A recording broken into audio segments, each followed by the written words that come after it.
నమస్తే. Welcome to career guide. ఈరోజు మనతో పాటు వై రామకృష్ణారావు ఉన్నారు, ఫిజిక్స్ నిపుణులు. ఆయనతో మాట్లాడే ప్రయత్నం చేద్దాం. సార్ నమస్కారం. నమస్తే మేడం. సార్, మే 3న ఎగ్జామ్ అయింది, నీట్ ఎగ్జామ్. ఎస్. సో అది అన్ఫార్చునేట్లీ పేపర్ లీక్ అవ్వడం వల్ల మళ్ళీ రీనీట్ ఎగ్జామ్ పెడుతున్నారు జూన్ 21కి. ఓకే. సో ఈ పేపర్కి సంబంధించి మీరేం చెప్తారు? అంటే ఫిజిక్స్కి సంబంధించి మీరేం చెప్తారు? మీ సలహా ఏంటి? మేడం, దేశవ్యాప్తంగా మే 3న నీట్ ఎగ్జామ్ జరిగింది. కొన్ని కారణాలు అన్ఫార్చునేట్లీ కొన్ని కారణాల వల్ల అది లీక్ అవడం జరిగింది. కావున మళ్ళీ మన భారత గవర్నమెంటు దాన్ని పోస్ట్ పోన్ చేసి రీనీటు జూన్ 21న నిర్వహించడం జరుగుతుంది. ఈ రెండు స్టేట్లో ఏదో తెలంగాణ కానీ ఆంధ్ర కానీ ఎవరైతే నీట్ ప్రిపేర్ అవుతున్నారో, అంటే మెడికల్ సీటు లక్షణంగా డాక్టర్ అవ్వాలనే లక్ష్యంతో నీట్ ఎగ్జామ్కు ప్రిపేర్ అవుతున్నారో ఆ విద్యార్థులకి వాళ్ళు చాలా వరకు కూడా ఇప్పుడు ఫిజిక్స్ పరంగా చాలా భయపడుతూ ఉంటారు. ఓకే. అంటే మీరు ఇచ్చే ఫిజిక్స్ పరంగా, అంటే ఫిజిక్స్ సబ్జెక్ట్ పరంగా మీరు ఇచ్చే సలహాలు ఏంటి సార్? అంటే హౌ టు గెట్ 100 మార్క్స్ అంటే మీరు ఏం చెప్తారు? Yes madam, my concept is also same. What is my concept means how to get 100 marks very easily in physics. Okay. ఈ రెండు స్టేట్లో రాసే నీట్ ఎగ్జామ్ రాసే పిల్లలకి 100 మార్కులు ఈజీగా ఫిజిక్స్లో ఎలా తెచ్చుకోవచ్చు అనడానికి ఒక 5-6 పాయింట్స్ ఉన్నాయి మేడం. ఆ పాయింట్స్ నేను చక్కగా వివరిస్తాను. పిల్లలు చక్కగా వాటి మీద కనుక ఫోకస్ చేస్తే డెఫినెట్గా 100 మార్క్స్ తెచ్చుకోవచ్చు. ఎందుకంటే ఫిజిక్స్లో 100 మార్క్స్ తెచ్చుకున్నారంటే వాళ్ళు బయాలజీలో కొద్దిగా స్ట్రాంగ్గానే ఉంటారు, కెమిస్ట్రీలో 120 తెచ్చుకుంటారు. డెఫినెట్గా రెండు స్టేట్లో, తెలంగాణ స్టేట్స్లో కానీ ఆంధ్రాలో కానీ డెఫినెట్గా మనం మెడికల్ సీట్ సాధించవచ్చు. సార్, 100 మార్క్స్ ఎన్ని మార్క్స్కి అవుట్ ఆఫ్ తీసుకోవాలంటారు? అంటే 180 మార్క్స్ మేడం. 45 క్వశ్చన్లు ఉంటాయి. 45 క్వశ్చన్లో 45 కరెక్ట్ ఆన్సర్ పెడితే 4 మార్కులు. 45 ఇంటూ 4 180 మార్క్స్. బట్ ఆ 180కి 100 మార్క్స్ ఎలా తెచ్చుకోవాలి ఫిజిక్స్లో 100 మార్క్స్ తెచ్చుకుంటే ఆ పిల్లలకు కూడా, రెండు స్టేట్లో ఉన్న పిల్లలకు కూడా ఒక ఐడియా ఉంటుంది. 100 మార్కులు వస్తే ఖచ్చితంగా మేము డాక్టర్ అవుతాము, డాక్టర్ సీట్ వచ్చినట్టేనండి. అంటే మెడికల్ సీట్ కంపల్సరీ అనేది ఒక కంపల్సరీ నమ్మకం మేడం. ఉంటుంది. 100 మార్కులు వచ్చిందంటే కంపల్సరీ డాక్టర్ సీట్ వచ్చినట్టే. ఓకే. అంటే ఆ 100 మార్కుల కోసమే పిల్లలు చాలా కష్టపడుతూ ఉంటారు. నెక్స్ట్ వాళ్ళకి ఫిజిక్స్ ఫీవర్ అనేది వెంటాడుతూ ఉంటుంది. మరి ఎందుకు ఫిజిక్స్ ఫీవర్ అంటే వాళ్ళు ఎందుకు మరి ప్రిపేర్ అవ్వరు? అసలు చిన్న చిన్న చాప్టర్స్ మేడం. యాక్చువల్గా కనుక చూస్తే ఫస్ట్ ఇయర్ సెకండ్ ఇయర్ కలిపి మొత్తము 30 చాప్టర్స్ ఉన్నాయి ఫిజిక్స్లో. ఫస్ట్ ఇయర్లో 14 ఉన్నాయి, సెకండ్ ఇయర్లో 16 ఉన్నాయి. ఓకే. మొత్తం 30. సార్, మరి 30 చాప్టర్స్లో ఏ చాప్టర్స్ ప్రిపేర్ అవ్వాలంటారు వాళ్ళు మెయిన్గా?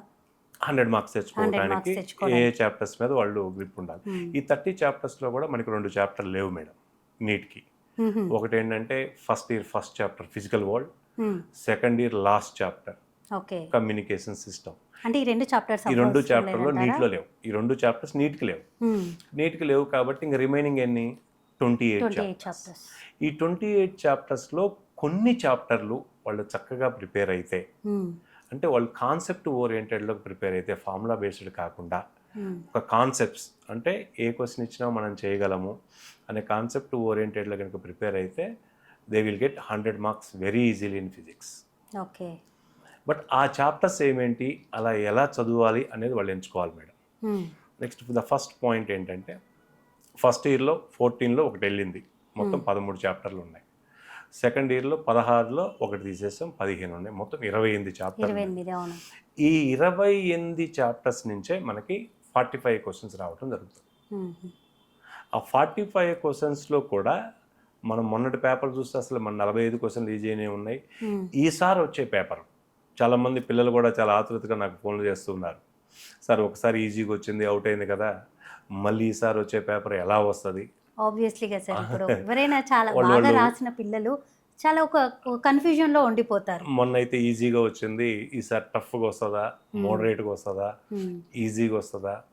బట్ ఎంత టఫ్గా వచ్చినా ఎంత ఈజీగా వచ్చినా ఒక ఆర్డినరీ పిల్లవాడు, నేను చెప్పేది మంచి టాపర్ కాదు, మంచి లీస్ట్ స్టాండర్డ్ కాదు, ఒక ఆర్డినరీ పిల్లవాడు 25 క్వశ్చన్లు చేయడానికి ఈజీగా ఉంటాయి మేడం. వాడు ఎంత టఫ్ అయినా రాండి. ఇప్పుడు 25 పేపర్ టఫ్, దాంట్లో కూడా 25 క్వశ్చన్లు ఈజీ క్వశ్చన్స్ ఉన్నాయి. 26 పేపర్ ఈజీ, దాంట్లో 45 ఈజీగా ఉన్నాయి. అంటే 25 ఈజీయేగా. 45కి 45 ఈజీగా ఉన్నాయి అంటే 25 ఈజీ. అంటే టఫ్ ఉన్న పేపర్లోనూ 25 క్వశ్చన్లు ఈజీగా ఉన్నాయి. ఈజీగా ఉన్న పేపర్లోనూ 45 ఈజీగా ఉన్నాయి, 25 మన సబ్జెక్ట్ ఈజీగానే ఉన్నాయి. ఓకే సార్, ఇప్పుడు మీరు చెప్పిన విధానం సామాన్యుడి గురించి చెప్పారు కాబట్టి ఒక క్వశ్చన్, అంటే టాపర్ ఎలాగైనా వాడు ఎగ్జామ్ రాసి సక్సెస్ 100 మార్క్స్ తెచ్చుకుంటారని అనుకుందాం. ఇప్పుడు సామాన్యుడు తెచ్చుకోవాలి అంటే ఇప్పుడు మీరు చెప్పినట్టుగా ఒక సామాన్యుడు 100 మార్క్స్ స్కోర్ చేయాలి అంటే మీరు ఇచ్చే సలహాలు అంటే ఏ చాప్టర్స్ ప్రిపేర్ అవ్వాలి, ఎలా ప్రిపేర్ అవ్వాలి అంటే ఏం చెప్తారు? అదే మేడం, ఒకసారి కనుక మనం చూసినట్లయితే మన 26లో పేపర్ కనుక చూసినట్లయితే ఫస్ట్ ఇయర్ నుంచి 17 ఇవ్వడం జరిగింది, సెకండ్ ఇయర్ నుంచి 28 ఇవ్వడం జరిగింది క్వశ్చన్స్. ఓకే. బట్ ఏ పిల్లవాడైనా సరే, ఆర్డినరీ పిల్లవాడైనా సరే 100 మార్క్స్ ఫిజిక్స్లో తెచ్చుకోవాలంటే సెకండ్ ఇయర్ చాలా కీలకం మేడం. ఓకే. సెకండ్ ఇయర్లో మనకు మోడర్న్ ఫిజిక్స్ ఉంటుంది. మోడర్న్ ఫిజిక్స్ అంటే 4 చాప్టర్స్ కలిపి ఉంటుంది. Dual nature of atoms, dual nature of matter and radiation, atoms, nuclei, semi conductor devices and logic gates. ఈ 4 చాప్టర్స్ నుంచి 8 క్వశ్చన్లు వస్తాయి మేడం. ఈ 4 చాప్టర్స్ నుంచి 8 క్వశ్చన్స్ వస్తాయి. ఆ 8 క్వశ్చన్స్లో ఖచ్చితంగా పిల్లవాడు 6 చేయాలి. 6 చేయాలి ఖచ్చితంగా, ఎందుకంటే అది చాలా మంది పిల్లలకు కూడా ఈజీగానే ఉంటుంది. దాంట్లో పెద్ద కష్టమేమి ఉండవు, చాలా ఈజీగానే పిల్లలు కూడా dual nature of matter and radiation, atoms, nuclei, semi conductor device, logic gates కూడా బాగా ఇంట్రెస్ట్ చేస్తారు. అంటే ఈ ఆర్డినరీ పిల్లవాడు కూడా 8కి 8 అటెంప్ట్ చేస్తాడు, ఖచ్చితంగా 6 ఖచ్చితంగా చేయాలి. అంటే అక్కడ 6 మార్కులు వస్తాయి. అంటే 6 క్వశ్చన్స్ మనం చేసుకోవచ్చు. అంటే 6 × 4 24 మార్క్స్ తెచ్చుకోవచ్చు. అంటే 24 మార్క్స్ అక్కడ తెచ్చుకోవచ్చు. నెక్స్ట్ కీలకంగా మారేది ఏంటంటే సెకండ్ ఇయర్లో ఎలక్ట్రిసిటీ మేడం. ఎలక్ట్రిసిటీ మొత్తం 8 చాప్టర్లు ఉంటాయి. ఈ 8 చాప్టర్స్లో నెక్స్ట్ ఖచ్చితంగా 14 నుంచి 17 క్వశ్చన్స్ వస్తాయి. అంటే first electric fields and charges, potential and capacitance, current electricity, moving charges and magnetic effects, magnetism and matter, electromagnetic induction, alternative current, electromagnetic waves. ఈ 8 చాప్టర్స్లో నుంచి 14 నుంచి 17 క్వశ్చన్లు వస్తే పిల్లవాడు ఖచ్చితంగా 10 చేయాలి. ఈ 10 చేయాలంటే వాళ్ళు చక్కగా గుర్తుపెట్టుకోవాల్సిన చాప్టర్స్ ఏంటంటే ఫస్ట్ 3 చాప్టర్లు madam, dead easy. Fields and charges, potential and capacitance, current electricity. ఈ ఫస్ట్ 3 చాప్టర్లో నుంచి 6 క్వశ్చన్స్ వస్తాయి. అంటే ఖచ్చితంగా 6కి 6 చేయాల్సిందే. అంటే ఖచ్చితంగా ఈజీగా ప్రిపేర్ అవ్వచ్చు కూడా. ఏమన్నా పిల్లవాళ్ళకి నేను చెప్తాను, ఈ పిల్లవాళ్ళు ఎవరైనా వీడియో చూసిన పిల్లవాళ్ళకి ఏమైనా డౌట్స్ వస్తే కింద క్యాప్షన్లో నా నెంబర్ ఇస్తే నాకు కాల్ చేయొచ్చు. How to prepare the chapters very easily నేను గైడెన్స్ చేస్తా, ఎటువంటి ప్రాబ్లం ఏం లేదండి. బట్ ఈ ఫస్ట్ 3 చాప్టర్ల తర్వాత నెక్స్ట్ ఉన్న 3 చాప్టర్లు కొద్దిగా ఐడియా పెట్టుకొని లాస్ట్ ఉన్న 2 చాప్టర్లు చేయాలి. లాస్ట్ ఉన్న 2 చాప్టర్లో నుంచి 4 బిట్లు వస్తాయి. ఎలక్ట్రోమాగ్నెటిక్ వేవ్స్ నుంచి 2 వస్తాయి, ఆల్టర్నేటివ్ కరెంట్ నుంచి 2 వస్తాయి. అంటే ఇప్పుడు ఫస్ట్ 6, లాస్ట్ 2 చాప్టర్లో నుంచి 4, మొత్తం ఎన్ని? 10. ఇంతకుముందు ఎన్ని మేడం? 6. అంటే ఇక్కడ 10 × 4 40 మార్క్స్, అక్కడ 6 × 4 24 మార్క్స్. అంటే ఇక్కడికి మనకి 34 మార్క్స్ వచ్చేసి. అంటే మనం ఏదైతే 100 టార్గెట్ పెట్టుకుంటున్నామో, నేను మళ్ళీ చెప్తున్నాను మేడం, 180కి 180 తెచ్చుకోవటం ఫిజిక్స్ చాలా కష్టమే నేను అనుకుంటున్నాను.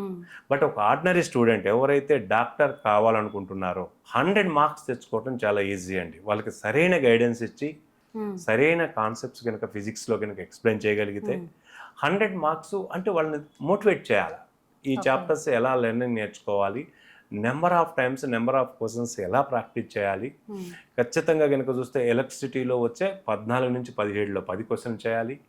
నెక్స్ట్ మోడర్న్ ఫిజిక్స్లో వచ్చే 8 క్వశ్చన్స్లో మనం 6 క్వశ్చన్ చేయాలి. ఇక్కడికి 16 అయిపోయినాయి. 16 × 4 64 మార్కులు అయిపోయినాయి. నెక్స్ట్ కనుక చూస్తే మీకు లైట్ ఉంది madam. Light, ray optics, wave optics.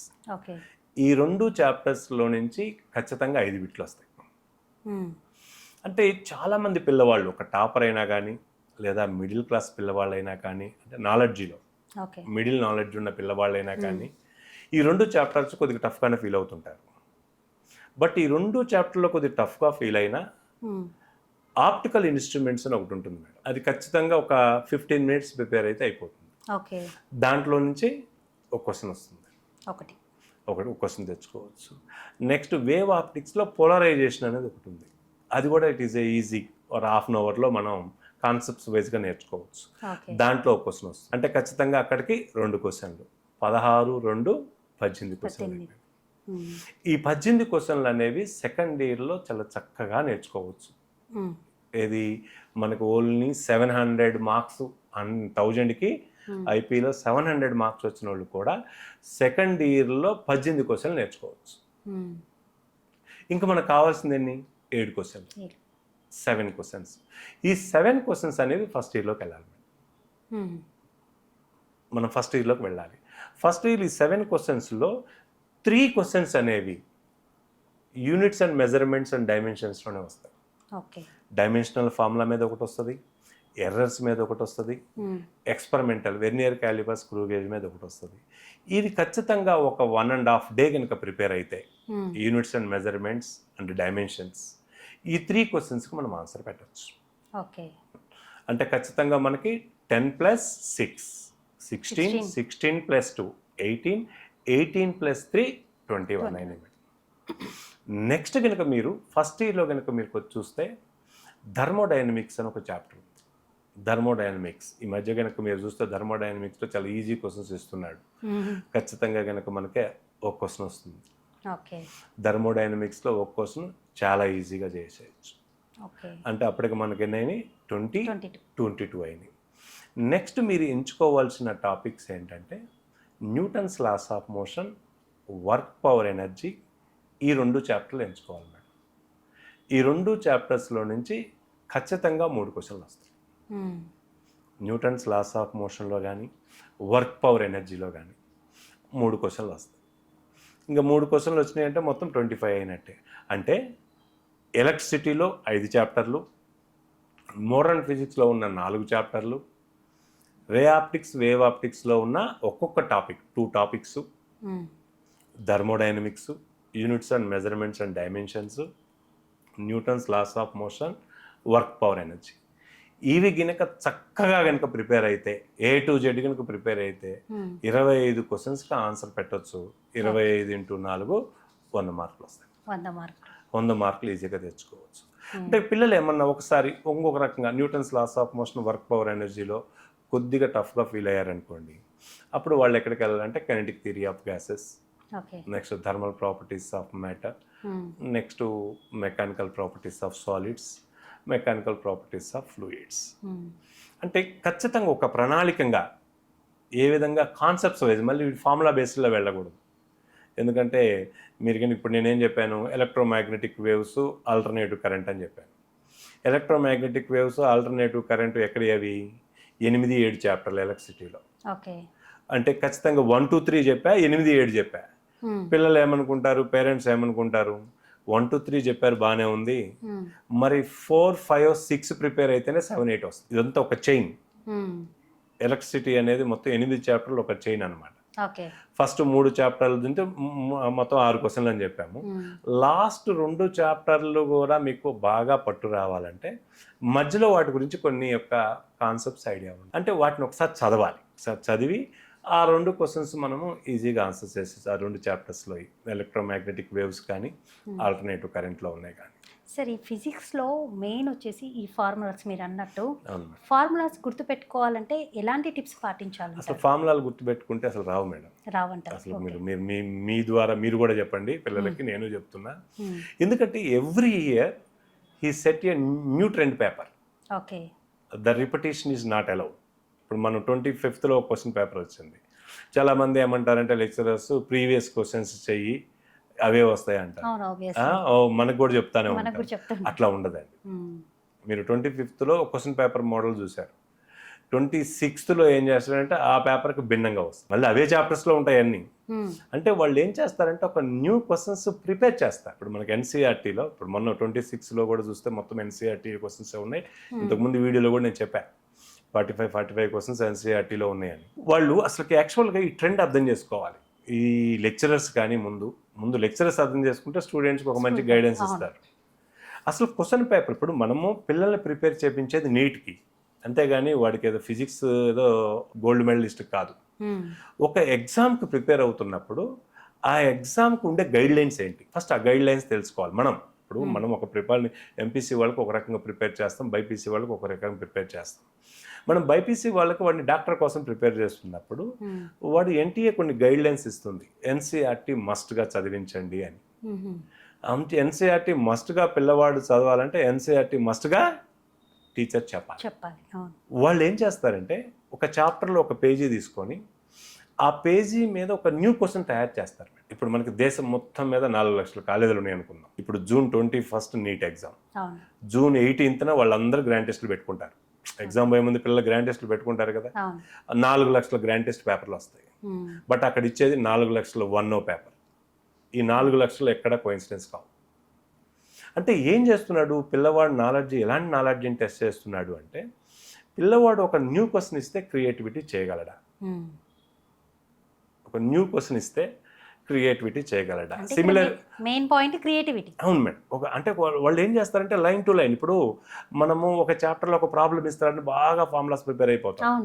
వాడు అక్కడ ఏం చేస్తాడంటే థియరీ బిట్టిస్తాడు, ఎసెషనల్ రీజన్ బిట్టిస్తాడు, లేకపోతే 4 స్టేట్మెంట్ ఇచ్చి ఏ స్టేట్మెంట్ 2 స్టేట్మెంట్ కరెక్టా 3 స్టేట్మెంట్ కరెక్టా అంటే మనకి ఇది లైక్ 1 వార్. క్వశ్చన్ పేపర్ సెట్టర్కి స్టూడెంట్కి ఒక వార్. అంటే బట్టి పడుతున్నాడా వాడు క్రియేటివిటీ ఉందా, నాలెడ్జ్ ఉందా లేదా. ఎస్, అంటే తనకి క్రియేట్ చేసే నాలెడ్జ్ ఉందా అంటే ఆ టైంలో మళ్ళీ స్పాంటేనియస్గా రావాలి మళ్ళీ ఎగ్జామినేషన్ టైంలో. ఎందుకంటే ఒక 6-7 అవర్స్ ఇస్తే పేపర్ అందరు చేస్తారు. ఆ 3 అవర్స్లో ఒక న్యూ క్వశ్చన్ ఇస్తే పిల్లవాడి థింకింగ్ ఎబిలిటీ ఎలా ఉంది, ఆ థింకింగ్ ఎబిలిటీ వల్లనే రేపు ఏదైనా డాక్టర్ అయిన తర్వాత కూడా ఒక రోగి వస్తే స్పాంటేనియస్గా ఎలా ట్రీట్ చేస్తారు. అంతేగా 4-5 గంటల తర్వాత ట్రీట్ చేసాడు అనుకో వాడు ఏదైనా అయ్యే ప్రమాదం ఉంటుంది. అంటే అలాంటి బ్రెయిన్, ఆ brain is eligible for doctor. Yes, క్రియేటివిటీని టెస్ట్ చేస్తారు. నెక్స్ట్ వీళ్ళు ప్రిపేర్ అయ్యే విధానంలో కూడా చాలా చేంజెస్ ఉండాలి. రొటీన్ పద్ధతిగా ఉండి కొంతమంది లాంగ్ టర్మ్ తీసుకొని ఉంటారు, లాంగ్ టర్మ్ తీసుకొని ఉండి ఒక రకంగా ప్రిపేర్ అయ్యి ఉంటారు, మళ్ళీ లాంగ్ టర్మ్కి వెళ్తారు.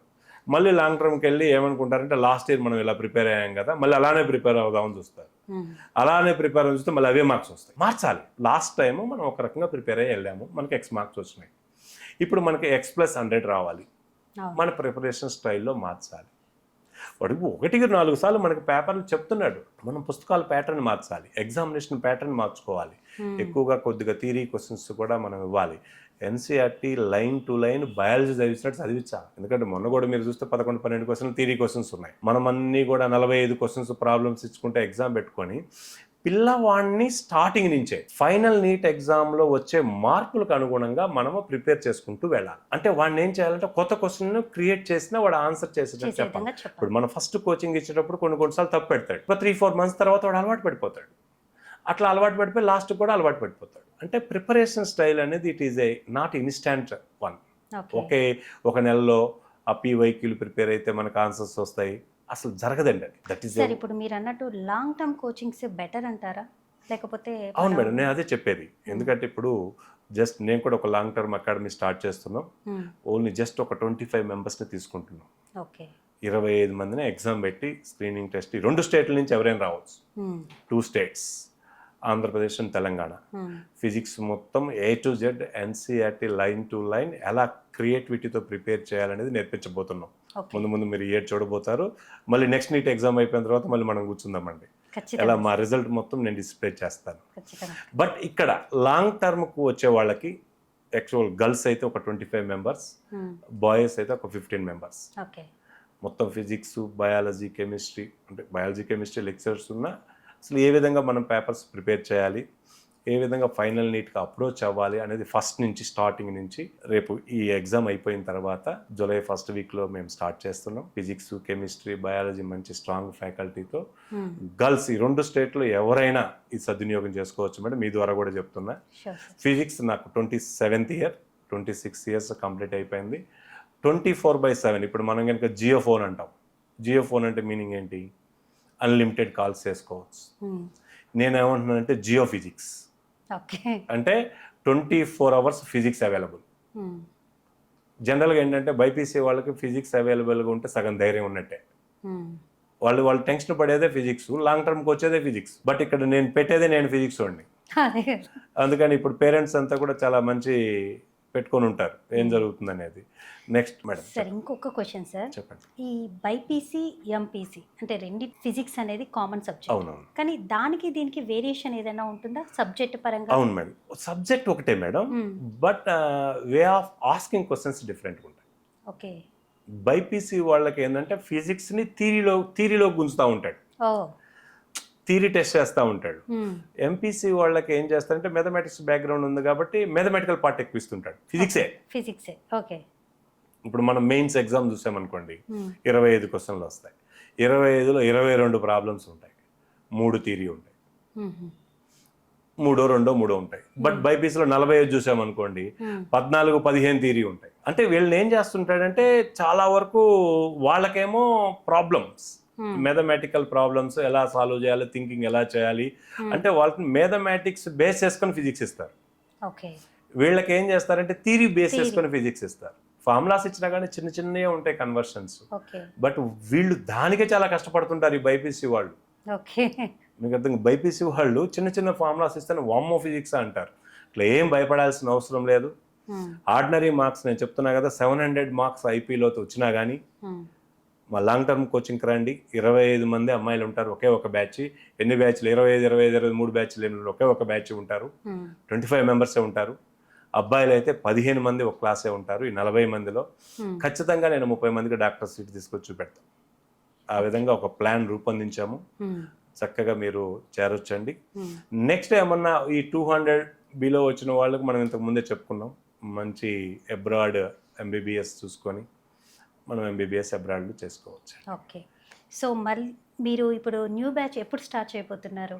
అదే మేడం, 21st ఎగ్జామ్ అయిపోతుంది కదా జూన్. నేను జూలై 8 అనుకుంటున్నాను, July 8 to 10th. Okay. Okay. ఈ మాత్రం రిజిస్ట్రేషన్ అడ్మిషన్స్ అయిపోతున్నాయి, చేసుకోవచ్చు, పెద్ద ప్రాబ్లం ఏం లేదు. బట్ ఒకటి ఏంటంటే ఈ 2 స్టేట్లలో ఉన్న నీట్ రాయబోయే వాళ్ళకి నా నెంబర్ కింద డిస్ప్లే చేస్తున్నాను. ఎనీ ఫిజిక్స్, ఏ ఫిజిక్స్ ప్రాబ్లం వచ్చినా కానీ చక్కగా కాల్ చేయొచ్చు మేడం. దానికి ఎక్స్ప్లెనేషన్ చాలా చక్కగా నేను వివరించడం జరుగుతుంది. ఆ చాప్టర్స్ కూడా అసలు ఎలా ప్రిపేర్ అవ్వాలి, ఏ విధంగా ప్రిపేర్ అయితే 100 మార్క్స్ వస్తాయి, ఏ విధంగా 100 మార్క్స్ ఈజీగా తెచ్చుకోవచ్చు అన్నీ మనం చూసుకోవచ్చు madam. Okay sir, thank you. So విన్నారు కదండి రామకృష్ణారావు గారు చెప్పింది. మీరు ఫిజిక్స్లో 100 మార్క్స్ స్కోర్ చేయాలంటే ఎలాంటి సలహాలు ఇచ్చారో దాన్ని మీరు పాటిస్తే ఖచ్చితంగా 100 మార్క్స్ స్కోర్ చేయొచ్చు. సో మళ్ళీ కలుద్దాం. నమస్తే.